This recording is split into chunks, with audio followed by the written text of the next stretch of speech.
Welcome back mga kamaster, at ngayon ay samahan nyo kami sa aming pag-dive dito sa dagat at ketra, let's go! Unang nagpakita mga kamaster ay itong dogsu, ayun, good size na siya, pwede na pang ulam.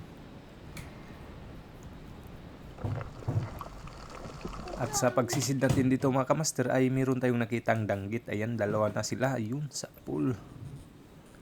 May pang prito na tayo at pang sinabaw.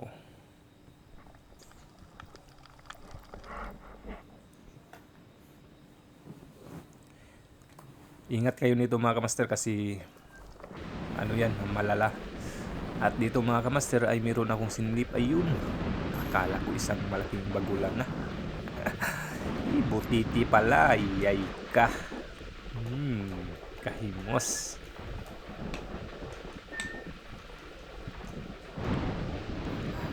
At dito mga kamaster ay may nakita tayo dito, isang bagulan, ayan, good size, sa putang bagulan ka.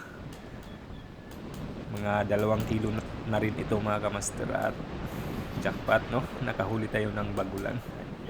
Thank you Lord.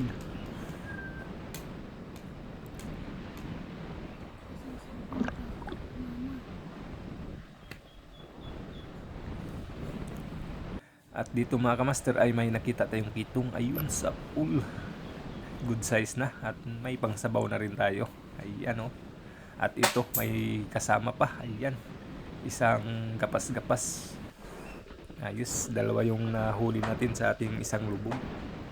Good size. At ito na mga kamaster ang huli ng ating kasama. Ayan, nakahuli ng malaking red snapper. Ayan, grabe, good size, mahigit 2 kilo. Okay kayo, grabe, jackpot. Dito sa amin mga kamaster ay ganitong isda, 320 yung kilo. Bininta to ngayon dito.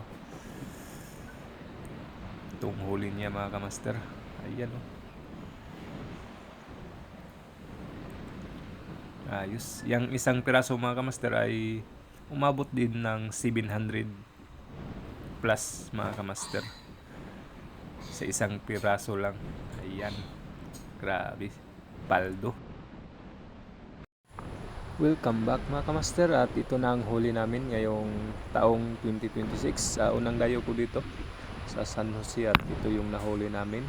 At ito ang akin mga kamaster, at may nahuli tayong good size na kulambutan, siguro abot din ng 2 kilo. At saka ito, jackpot, yung isang kasama natin nakahuli ng pantaan or red snapper, ayan, good size, 2 kilo. Okay, at ito yung huli ni Burlasoy, ayan, kulot, okay kayo. At okay na mga kamaster, may pang ulam na, yung ibang kasama ay nakabinta na rin.